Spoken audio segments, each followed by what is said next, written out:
Hey guys, I'm Chris. I'm Kendall, and we're gearheads at Competitive Cyclists. Today we're here to talk to you about the new Yeti SB160. Yep, there's a new Yeti Enduro bike, the one we've all been waiting for. Yeah, I think they've really refined it and hit the nail on the head with this one.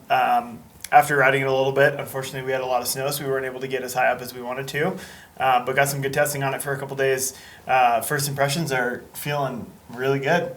Kind of been waiting for Yeti to do a long travel 29er for a while now. I mean, the SB150, it kind of got the job done, but there's a lot of other longer travel bikes out there. And yeah, this new SB160 means business for the downhill, definitely.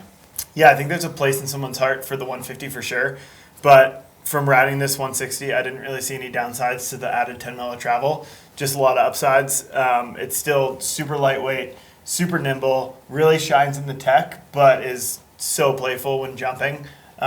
Really enjoyed this bike. If you're looking for kind of a do-it-all bike and want to just really invest into one bike, maybe race some enduros, but still ride a lot of trail. This thing has a super steep seat tube angle, a pretty middle-of-the-road head tube angle at 64 degrees, and that 160 mil of travel with a 38 up front is really kind of a trail killer. So yeah, do you want to dive into a bit of the specs? Definitely, yeah. It's good to see the Fox 38 forks on all the builds. The C-Series builds are getting performance. The T-Series builds are all getting factory, so that's great to see. We're also seeing Fox Float X2 shocks on all the builds.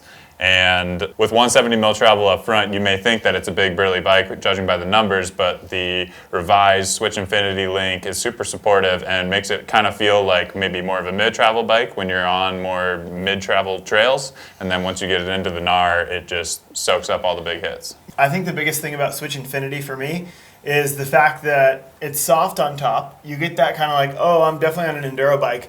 But once you really start to pedal and engage and put that power down, you feel so forward on it. You feel like you're not getting much pedal bob. It feels like a performance-driven machine. And then you drop that seat down and you're like, oh yeah, I have a 38 up front with 170 mil of travel. And but this bike weighs nothing, even with aluminum wheels. I'm not sure what the exact weight number is of our tested, but we'll toss that in the description below or somewhere around here. Video guy, make that happen. But yeah, I think that it was really impressive to feel the versatility of this bike. So it seems like they've kind of used the same recipe as some other brands. They're really refining what was already an amazing platform that's tried and true. It's trusted. We know that brands are giving their bikes a little bit more travel, but from afar you wouldn't be like, oh, what bike is that other than the color? It still looks like a 150-ish, some new pretty sweet colorways. But yeah, not a whole lot of like, oh my God, what is this bike? You know? Yeah, we get the revised Switch Infinity link, which Yeti basically strengthened the whole system just to make it feel a little bit more solid on the trail, which I'd imagine helps with the supportive feel under pedaling. It seemed to really shine when I took my fingers off the brakes and just pointed it straight downhill.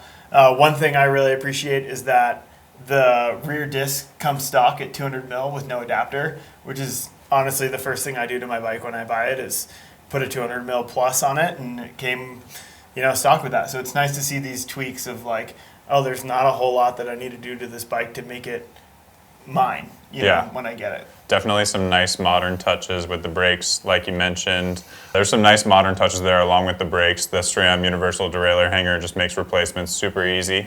The down tube protector is revised. The cables are all internally routed. It's now compatible with even longer dropper posts, especially on those bigger sizes. And there's now an extra large size available for people 6'5" and up is what they recommend. So I know there's a lot of riders out there, similar to me, I'm sometimes between a large or an XL. I was testing a large for this bike, and coming in at a 485 reach, it felt really at home. It's a little bit longer than a lot of the offerings from Santa Cruz. It's in that 475 range for a size large. So that steepened seat tube at 77 degrees. 77.5. That steepened seat tube at 77.5 degrees mixed with that 485, it fit like a glove. It was super comfortable pedaling. And with that 441 chainstay length on the large, it felt super snappy. One nice thing about this bike is that there are size-specific chainstay links, so you're going to feel the similar feeling that I felt when you get on this thing. It's really tweaked and designed to suit the rider well for all sizes, from small all the way to XXX. Yeah, every size gets its own chainstay length. I'm a little taller than Chris. I pretty much exclusively ride XLs, but I swung a leg over the large, and it actually felt pretty rideable. I mean, it was a little small, but like it's a big modern enduro bike for sure. And you could, I imagine most people could ride 2 different sizes pretty easily. I think that's one of the reasons they might have done air shocks on all the builds, just to make everything a little bit lighter and a little bit snappier. It is nice that they're coil compatible. But they are coil compatible, and the C-Series bikes are also coil compatible. Another update is that Yeti is switching to threaded bottom brackets, which is super nice, matching modern trends yet again. Yep, no more kooky bike. Yep, nice and quiet. In synopsis, I think this bike is for, I don't know, it feels like a bike that anyone could ride. But if you are looking for an enduro race bike, I think this thing would be amazing.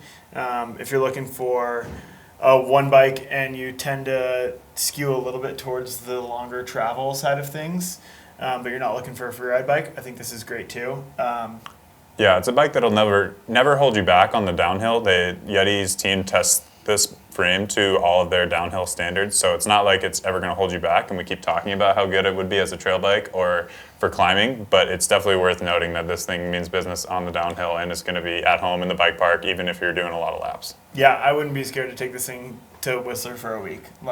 Yeah, it just also happens to climb super well. Yeah, exactly. And I think those modern tweaks of that C-tube angle and all that jazz kind of really helps that. So, yeah, it's just easy to get along with.